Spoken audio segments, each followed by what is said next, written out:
Welcome back to Let's Laugh About It, the not-so-serious business podcast powered by D2CX. I'm Zoe Kahn, and I'm here to celebrate our wins, vent about our challenges, and bring the D2C and e-commerce community together. Welcome back to Let's Laugh About It. I'm Zoe Kahn, your host, the founder of Inevitable Agency, and I'm excited. Today we have Max Wallace here from Tommy John. He is the CX director there, and I'm really excited because he has lots of experience. I've met Max at different events, and I've always been very impressed with the ability that you just get it. Sometimes I'll talk to different people, and it's kind of hard to sometimes people just have a job, and they go to work to pay their bills, and then some people are so passionate about what they do or excited, and I get that from Max every time I talk to him. So I'm excited to just sit you down for an hour and talk to you. So tell the audience a little bit about you and how you got to where you are today. Well, firstly, I'm excited. Thank you so much for having me, Zoe. So happy you're in town. I have been working at Tommy John in customer experience for 10 years. Wow. Yeah, it's a little wild, but I'm very happy to be there. And I originally wanted to be a lawyer. So back in college, I was preparing for that. And I went to school in California. I came back here to go to law school. I'm from Long Island. Went to go to law school there and decided it just was not for me. I was handling the workload. It wasn't about that. It was just that I couldn't really see myself being a lawyer. And I'm not really one to quit anything. What was your undergrad?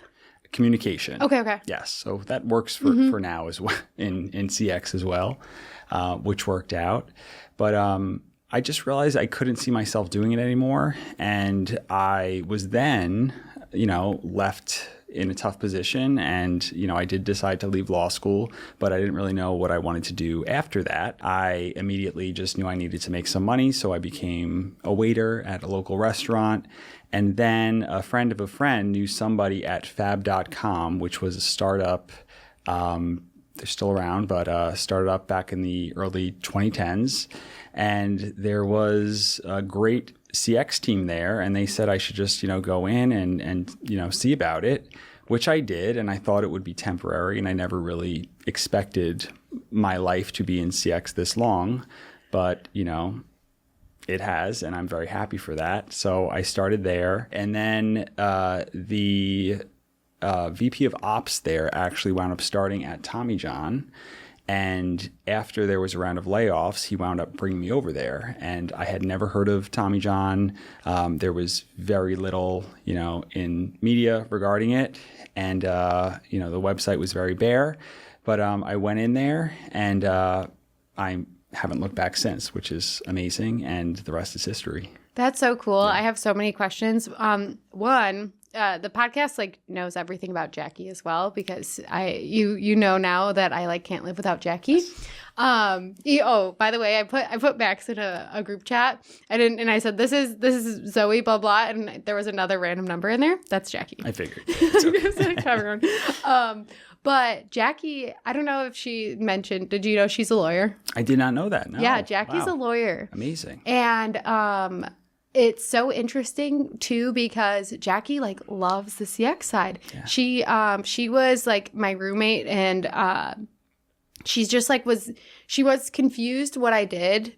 She's known me forever, but and she was kind of confused what CX is, and she's like, what are you doing on the internet and whatever. But when we started to live together, she heard me on my meetings, and she was like, wow, that's crazy, because she is she loves YouTube vlogs, and so she's a very big consumer, and influenced by people who she trusts to she'll buy anyone shopping online.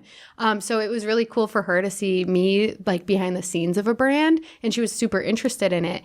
And it's so cool to see as well, you were going to be a lawyer, and now you're a CX leader, and you said you wouldn't change anything about it. And I like talking about that too, because I feel the same way. I'm I did not think I was going to be in CX. Nobody grows up being I want to be a CX leader, but now I'm I hope people do. Yes, no, totally. Absolutely. Same thing though, obviously fell into it, and that is the case for a lot of people. But I do think it is something that people should want to aspire to, because it's a really fun industry and you get to work with great people. And there's a lot to be done here. And I feel like it's been undervalued, and it's still undervalued, like in many different brands and stuff. But I do feel like I'm seeing more and more people are making like a decent living with it. Absolutely. Like, and that's, I think, part of it too, where support and customer support, and like sometimes I don't know if anyone did you watch the CX Lounge rant thing YouTube video? I didn't know. Okay, you'll have to watch it one day. But me and a couple like CX leaders basically got together and it was really emotional. We like talked about how like CX has been undervalued, and like support in itself is like, my title used to be customer support manager, and I'm like, I'm a customer support manager, but I do so much more than that. You don't understand. Like it feels like hard to explain, but it's nothing to be ashamed of. It's like the best job ever. Absolutely. And you really do,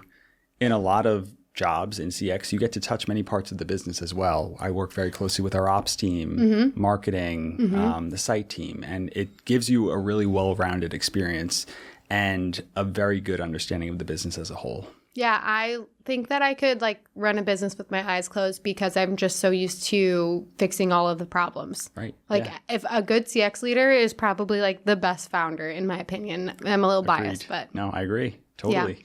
Yeah. Well, and then the other part is you've been there for 10 years. Yes. That is uncalled for. Right. How? Why? Yeah. So I would say the easy answer to that is the people. That's I think that John, who actually brought me over to Tommy John, really wanted to establish an amazing culture, as we did at Fab, which was a really nice. And what was is he still there? He's no longer there. He was COO and president when he was there. Wow, yeah. And he really knew that that is the foundation of a great company. Yeah. And, he set out on a mission to do that and to make sure that everyone felt valued and everyone got to try out things that they wanted to try. And it wasn't just about, the snacks and the bar and the office, which we did and do have. It was really about, in the least corny way possible, making everyone, kind of feel like they're part of something bigger than themselves and that they want to be a part of, and working with great people. So I think that's truly the reason why I've been there, is because it is just an amazing group of people. There's been many changes in the 10 years that I've been there, and many different, people coming in and leaving. But I think that we've always kind of kept that in mind, that we always want to work with great people. There's no wild egos, and it really is just a wonderful place to work. And being the director of CX, I've been able to do the same on my team. I wouldn't want to work with someone if, we didn't get along. You do obviously want to hear differing opinions, but you want to work with people that you want to be around. So that's very amazing. Important to me. So Max, and I apologize, Max, in advance, because some of the questions I might ask Max are things that we like chatted about at dinner recently, and because I was just like I have so many questions and I'm intrigued by like all different parts of CX. So apologize in advance if we're repeating some. But Tommy John has a retail location in Scottsdale, and every time I walk by it, I'm like, oh, there's Tommy John. And that the retail location is something that where it's like, that's your store. Like, I think that a lot of brands that I work with, they're like, their brand is in like a grocery store or in a, Walmart. So it's like, not theirs, but they're in those retail locations. So I would love to hear about like the journey of like when you started. Was there any retail locations? There weren't. No. Okay, cool. Yeah. Tell me about like that transition and like how that changed your job. I'm so intrigued because it's not like I don't talk to many brands that have done something like that. Right. Yeah. So we opened our first store, Tommy John store, in the King of Prussia Mall in Pennsylvania, right outside of Philadelphia, in 2017. So that had been talked about for a while. But, with that, we did have to, on my team, as well, think about how this was going to fit into the rest of the business. And, if someone ordered online, could they return in store and vice versa? And, I'm not going to lie, that first year was a little bit tough trying to figure out, the ins and outs of it all. But we did wind up figuring it out. Becoming omni is difficult, but I really feel that we're there now, which is great. But it definitely did take some time. And I think we're at 7 stores now. So it's amazing to think that in just a few short years, we've grown so much. That's so cool. I'm like so fascinated by it because that's kind of like a dream of like, if I have a brand, how cool is it that like you could have your own store that people walk into? Absolutely. Like, it's so cool. Yeah. And then I was asking him other questions too, because working brand side, virtually, you have like inventory issues and like, no matter what, you have all these different problems that we as CX leaders have to deal with. But something like a back order online, were you guys always on Shopify POS, or did you switch to it, or have you always been? For stores specifically, we were not always on it. We actually just started on Shopify POS about a year and a half ago. Okay. Yes. How did that like really help having that? Absolutely. Yeah. Yes. Helped visibility, store associates seeing, obviously what's available online, but also obviously us being able to, we on the kind of leadership team on my team had visibility, but our agents did not. Mm-hmm. So this allowed them to be able to assist our customers much better, to be able to say, hey, we do have this at our Scottsdale store. Yeah. And we could work on getting this shipped out to you if for whatever reason, we couldn't ship it to them. That's so online. Cool. Because also, and I was, again, talking to Max about this before, but the ability to be like, okay, the visibility to be like, okay, you bought this in the store, but now you've shopped online, and I can see where you've bought things, and I can also say like, oh, have you tried this? Or like, have you seen this product? And being able to have like that full service, like the true like full customer experience. Absolutely. It's so cool. Yeah, and there are so many opportunities, like you said, to do that. We started out mainly as an underwear brand for men only. Then in 2018, we started our women's line, which was very exciting. And a lot of people only still think of us as underwear. So to be able to see that someone's only purchased our underwear and then say, hey, have you tried our pajamas or our loungewear? And have that visibility into their customer history, it's invaluable. Have you guys had, I'm interested to know, and like this is, and you don't have to share any numbers, you're not allowed to, but like, and it's kind of like going outside CX, but it's really hard, like, and maybe not for your position too, but do you have visibility or like know like how many people just like shop in line or they like can't, or not online, in store, and like maybe you can tell that they found out about Tommy John from being in store and like shop there first? Is there like what's the like ratio? Do you know?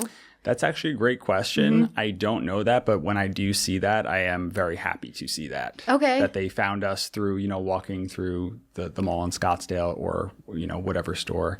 That's great, though. I actually want to dive into that to see. I'm just like so curious about all those things because I'm like not used to talking to brands that have like a store.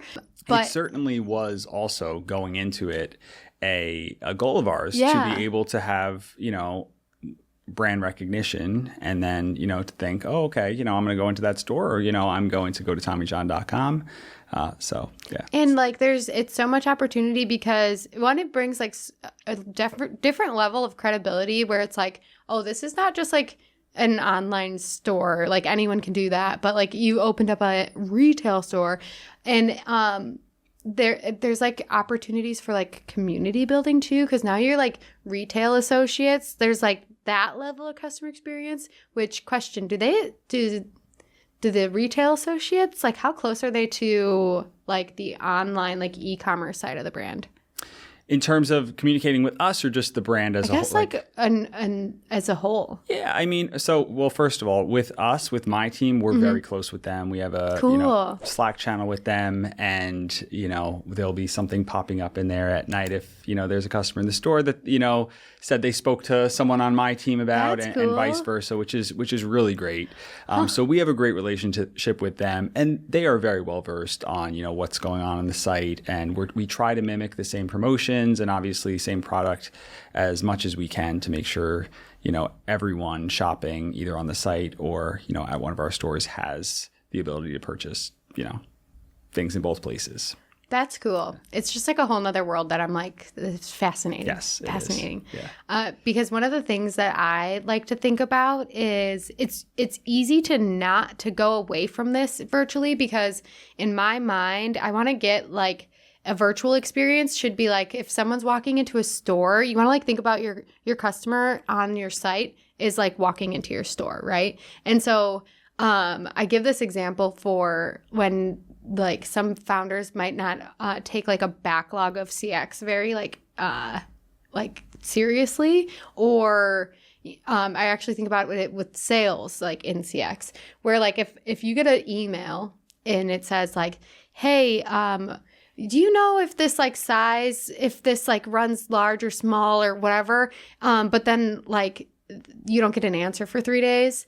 That's like walking into a retail store and like talking to someone and then just like turn around and then the customer's like, hello, I like want to give you my money. Right. And like how infuriating would that be? Infuriating, yes. Yeah. And that's something that my team specifically, we like to keep in mind in terms of just things that we've implemented over the years. One of them being proactive chat. So just on the site, if you see that someone's on a product page for 45 seconds, we have it set to trigger then to see if they, need a product recommendation or help with sizing. So it is trying to mimic that in-store experience. And so. That's so interesting because I actually, and this is one of my things whenever I talk to Max, I'm just like, he just gets it, because that's one of the things I did at Chomps, and I like thought I was like the smartest person ever. This was like years ago, and I was like, we were having out of stock issues on we grew so fast and like could not keep up with demand for some flavors, and so we had like continually like running out of stock, and so I set up a widget that would pop up if literally same thing of like, hey, do you need we see like you're on this page but we're out of stock of this, have you tried this flavor? And just try to get them to like convert, or at least at the very minimum sign up for like our out of stock like list or like back in stock list. And I like thought I was like the smartest person for thinking of that. So it is great. It's better than not having it. And that's why I'm like, I'm seeing Max as the smartest person. It's just like me. Very cool. Yes, there's lots of opportunity there though, for sure. Mm-hmm. And I like harp on like CX is not a cost center unless you make it one, or if you like think it is, it's like going to be. And all of these things that are like driving revenue, it's like great to implement. And I feel very strongly about the fact that, yes, it's great for us to drive revenue for, customers actively shopping on the site. Mm-hmm. But I also do think of us in terms of driving repeat revenue, in terms of providing excellent service. Obviously, you're maybe not going to shop with a brand again if you receive poor service. So, that's how I like to think of it as well, that we're really helping retention. Yeah. I haven't had to like fight about this very recently, so I kind of like forgot about this, but because I used to feel like I had to fight so hard for like just like show CX value.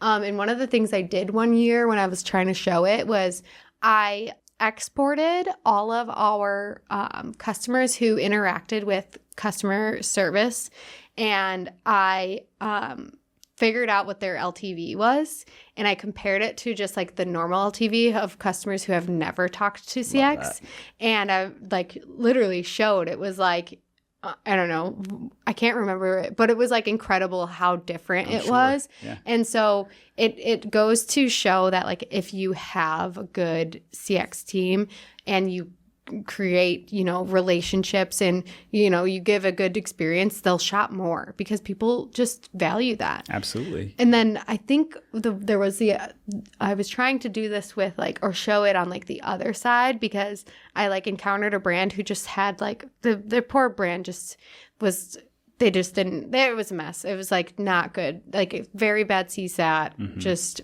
the poor customers.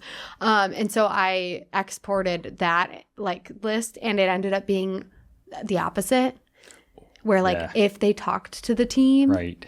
and they got a bad experience, because everyone was returning or mad or not coming back. And I'm right. Oh my God. See, this is if it's bad, it's bad. If it's good, it's good. And it does make such a big difference. Totally. Yeah. Yeah. Love that. Note to self. I'm going to look into that a little further. There's a tool called Lifetimely. Oh, nice. I think it's it used to be only $99 a month, which is cheap for a data tool. Yeah.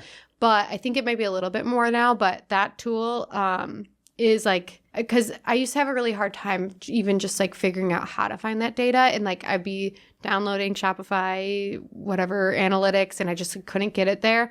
But the Lifetimely tool you can easily see this repeat Wonderful. purchase rate.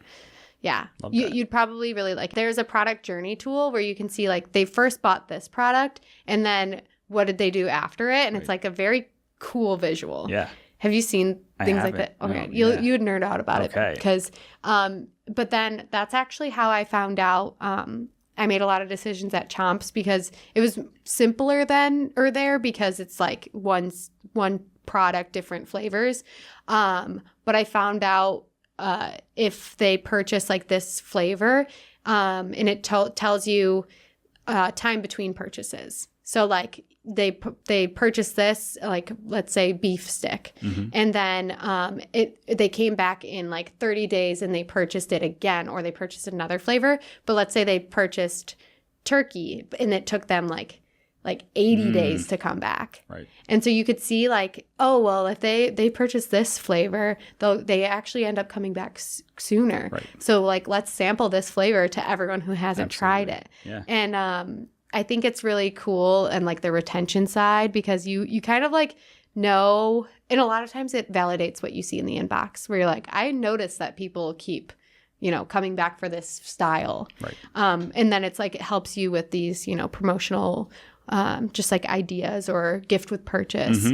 So yeah, it's a cool tool. Absolutely. Not to go on a tangent, but we'll chat more. Yeah. My question, do you have a laughable moment in business in your career? Could be at Tommy John, could be anything. There has to be definitely a few, I'd say at Tommy John specifically, because it is, the underwear business. And we have some really diehard fans, and we're so happy for our customers and fortunate that we have such a loyal customer base. I would say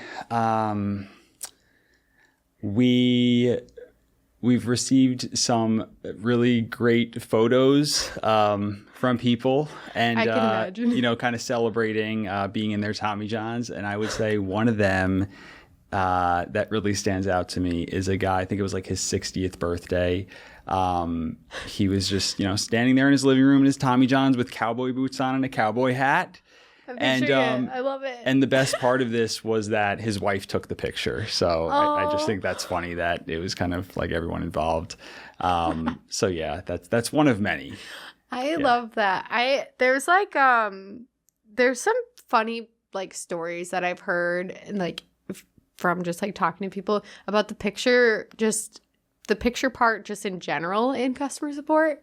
Because there's I've heard stories where people mean to attach one picture, but they attach a different one and they don't even realize it. Right. I even, one time I was sending an email to, I can't remember to who, but I attached the wrong file and it was legal files. Oh, no. For not on any of my brands or anything, but for myself. That was something I was going through personally, and I had some legal documents, and I meant to upload literally it was a resume or something, and I uploaded this legal document, and they were did you mean to send this? Is this anything we should be concerned about? And I was Oh no. Whoopsie. And it really was like nothing to be like nothing to worry about. But I was like, wow, that could have been bad. Yeah. But that happens in support a lot because you're getting like, sometimes you need to ask for pictures or someone's sending you pictures and it's like, oh, I don't think they meant to send that. No. Or this is like really silly. Absolutely. We've for sure experienced that. I think you said something too about a story about the, we were talking. Yes. Well, this was actually early on in Tommy John. I think it was maybe my first or second Black Friday, and we were doing a gift with purchase, which can be complicated. And I think it was the first one we ever did, and it was of a dress sock, a men's dress sock, and one single sock. But like, just one sock. Just one. And there was, I think it was a small, medium, and then large, extra large sizes. So, of course, they're going through adding items to their order. Then, the sock appears, or they had to add the sock. But anyway, the point being, we didn't have it so that they had to select the size. So then we realized we had all these, thousands of orders, and we had no idea what size, to include. And everyone was kind of just like thinking about this for a while. And it actually was my idea to say, you know what, let's give them both sizes. Yeah. And that wound up working out. And we ran with that. And we then heard from some people that were actually very happy to have received two, or that were maybe a little confused, but then happy when we told them, please just keep it and, gift it to someone. So. That is, I feel like that happens in CX a lot too. And I love to hear that where, when you're in like crisis mode and you're like, oh shit, I like messed this up. And like, how did I not think to like ask the customers for a size? And like in crisis mode and when your brain's like, oh no, I like messed this up. Like, how's this? Like, it's the end of the world. But like, if you take a step back, like the simple answer is usually the best one. Yeah, it's best. And it's hard to think about that when you're in like crisis mode. Right. But I do believe that CX people were always problem solving. And we just like have like our minds are just like made for problem solving. And it's like, hey guys, like let's just give them both. Exactly. I mean, and we are problem solving every day. At Tommy John, we don't follow any strict scripts. And, we do want to take everything into consideration when helping a particular customer. And, we have our policies, but, they're guidelines. And, if there is still to this day, I mean, situations that we hear of that we need to work to resolve, we have to get creative sometimes and all the time, really. And you're completely right in saying that. I have had many moments where it's like, I'd be on like a, full marketing like meeting or a full operations meeting just to be in the loop on things. And I used to be kind of afraid to speak up until I had like some of these like wins under my belt of like, oh wow, I like people do value my opinion and stuff. But I have had like many of those light bulb moments of like speaking up and being like, hey guys, I know like this isn't my job, but is there a reason why we don't do it this way? Right. And it's like, wow, that's a good idea. And I think it comes from the problem solving Totally. brain. Yeah, but it is tough. And I still have to force myself to speak up a lot of the times. I just actually did so recently, and it wound up being something that was adopted, and everyone was like, oh, that's great. But it is tough to maybe comment on another department's decision making. But I think it is always worth speaking up in a respectful way. The respectful way is like the biggest thing, and sometimes it's hard, especially if like it sounds like Tommy John has amazing culture. Like you've been there for 10 years. If you didn't like it there, and you wouldn't have been there. But sometimes I see teams that don't have good culture, and like it's almost like the departments are like against each other. Right. And in that way, it's like really hard to like for people to be like respectful to each other, because it's like hard. But that's like the biggest part is like remembering you're all on the same team, and like we're all doing like we're not against each other, but like let's brainstorm together. Yes. And like let's listen to each other, ask each other the opinions. And the Chomps team, they were so good at that too, because it was like I think that position too, they were always, all the departments, even like finance. I remember being on, like, someone would ask for my opinion and I'd be like, wow, you care about my opinion? Yes. That's like so crazy. Just like the customer support people, you know, like, right. And it was like really cool to be valued. And I think that's just like how everyone should treat CX, or anyone in the departments. And CX should ask other people what they think. And it's cool to see. And I do feel fortunate that at Tommy John, CX is valued very much so.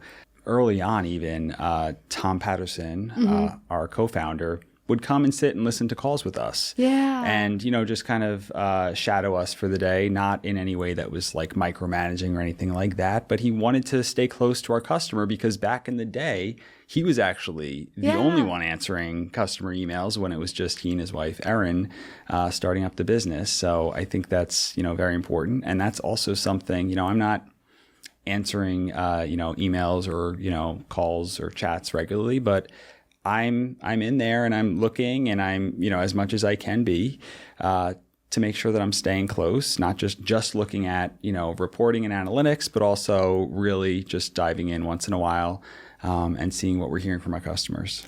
That's like such a key part of being a good CX leader too. And it actually is something that like I struggle with, because I understand it's so important to be in the weeds like as much as you can. But then like I'll go, you know, like a couple weeks and be like, oh my gosh, I have had so many tasks on my plate. Like I have not looked at the inbox, and I'm like mad at myself. Right. Yeah. And there's been times where I just like put it on my calendar of like, you know, take 30 minutes today and look at the inbox, and stuff like that helps. But as you get like farther and farther from like ticket answering not being your job anymore, it's so like, it's such a challenge, and it's so important to keep that as like part of your, you know, routine. Yeah, absolutely. And just in general, if I do need to reach out to a customer, I will. I'm the director of the department, but you know, I'm still here to help our customers in any way that I can. And last year on Christmas Eve, I was literally calling a customer to try to, you know, make a situation better. And I think, we always have to, you know, think that ultimately, you know, it's a team effort. And if we need to step in, or we feel like we should step in, we should. Yeah. I think that it's so respectable too, because I always have had that mindset as well, as like, getting back to our customers is the number one most important thing. Like if we're behind, none of the analytics matter. Like we could pause doing analytics. We could pause like team meetings. Like we need all of this time, and like all hands on deck in the inbox. Like no matter who, I don't care who you are, like we need help. Our customers need us. Absolutely. Because that's the most important part of business. Yeah. Absolutely. I mean, there's been plenty of years where it's literally at nighttime on Cyber Monday when, you know, all customers are thinking this is the last moment. It's crazy for us. And we're all in there. We're, you know, especially if it's order cancellations or, you know, order address editing. We need to get those done in a timely manner. Everyone's jumping in and doing what they can. And that just is what it is. There's kind of, there's obviously a hierarchy on our team always, but you know, there's no egos, and everyone's just, you know, doing what they can to help. Your team probably respects that a lot too, because it's hard to like be in the inbox and being told what to do, and then you're like, you don't even remember what it's like to be yelled at a customer. It's like hard. Exactly. So it's like, I'm sure your team respects that and like appreciates, it shows you like that you care, and like it's not all on them, it's your team. Right. So that's so great. Yeah. Well. Not to be like super like gorgeous girly, but one of the things that I like about Gorgeous is the unlimited seats.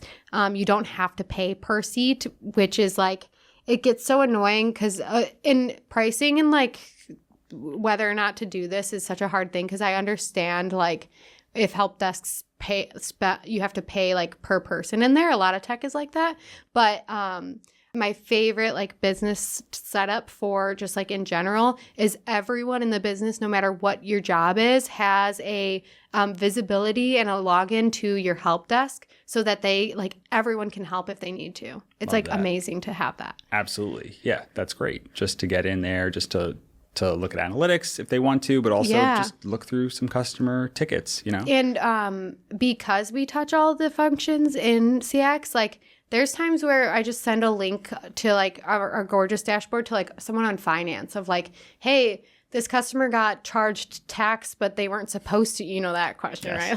Like, and I'm like, I don't know. Like, good question. Right. And so I'm like, I'm going to send this to the accounting. And instead of having to like send a screenshot and like go back and forth, but on some teams, the accounting person will reply to that customer. Yeah, like, it's amazing. So nice. Oh, I love that. That's great.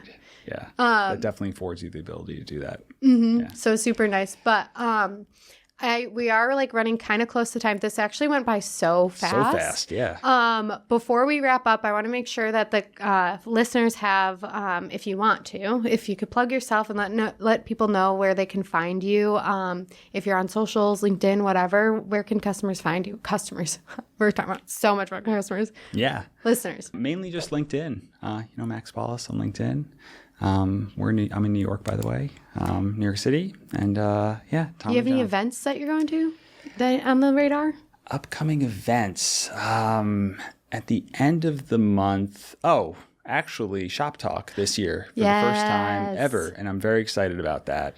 So that's in March, and I believe you said you're going. I'll to, be right? at Shop Talk too. That's like I'm hopefully this episode it should be out before that, but Shop Talk is like one of my favorite events that I've been to. You need stamina. It is like I'm starting to prep now. Yeah, it's in Vegas, and it is like an e-commerce, like whatever you think about like an e-commerce event in Vegas is what that is. That's what it is. Yes. Like exactly that. There's like so much like learning and speeches and different booths and all these things and like fun things, and then there's so many fun events at night where you might have an event, you get invited to like Cirque du Soleil and like all the cool things. So Shop Talk, I like would definitely recommend going to. So yes, I'm very excited. As we were talking about the other night, our part of our team is in Vegas. At our BPO. So we're able to kind of visit them, which we do anyway. And also go to Shop Talk. So that'll be great. That's so convenient. Yes. And I know we're are wrapping up. I'm going like backwards, but we do have a little bit more time. Yeah. But I'm going to take your suggestion. So Max also has some of your team is outsourced, right? Yep. So you have had good luck in Mexico, right? Exactly. You have a good team there? Amazing team. Yes. Could not be happier. Yeah. And can you speak a little bit about you're visiting them and like your how you get there? Oh yeah, absolutely. It's kind of a funny scene, but yeah, we fly in from New York to Phoenix, and by the way, the next time we do that, we're definitely hitting you up and we'll grab some dinner. And, yeah. We go to what is it, Olive and something? Oh, a lot of the times. I know what you're talking about. Yeah. Something in Ivy. Olive and Ivy. Yeah, Olive and Ivy. Yeah. It's such a nice that's become our spot, as well as Patty's. I don't know that one, I don't think. Old Town. Anyway, but next time we're definitely hitting you up. And we basically just rent a car and then drive through the desert for a few hours, get to the border, and we actually leave the car there and someone from the call center picks us up and cross the border, and then we get to hang out with our team for a few days, and it's really wonderful. It's really one of my favorite things to do, and it's great. It's really I love spending time with your teams, like especially if you don't get to see them a lot. But I talked about this a little bit on the podcast here and there. But with the agency, we started outsourcing to the Philippines and have had a lot of success there. But I've heard that Mexico is such a good place as well to hire. And I haven't figured it out yet. I've done my strategy for the Philippines. I've tried to duplicate that in Mexico, and I just haven't had luck. The interviews that I've been doing is just I have just such a high expectation, right. And I know that it can work, but for my vetting process, I haven't figured it out yet. Okay. So now I'm maybe I'll just... We're going to make this work for you. Yeah, maybe I'll just drive there. Yeah, and just come with us. Yeah. Yeah, go next time you go. Totally. Because I'm a person who if I see someone else can do it, then I'm I got to figure it out too. Or I'm the other way too. If someone's not doing it well, I'll figure out how to do it well. But that's one that in 2025, I want to figure out. Absolutely. Really good talent in Mexico. Amazing talent. Yeah. Cool. I'm excited for you. Thank you so much, Max, for coming on. Zoe. This was a pleasure. Yeah. And don't forget to we'll put his LinkedIn in the show notes. And thank you for listening. And we'll catch you in the next episode. Thank you. You know what to do. Like, comment, subscribe, and catch us in the next episode. And thank you for listening.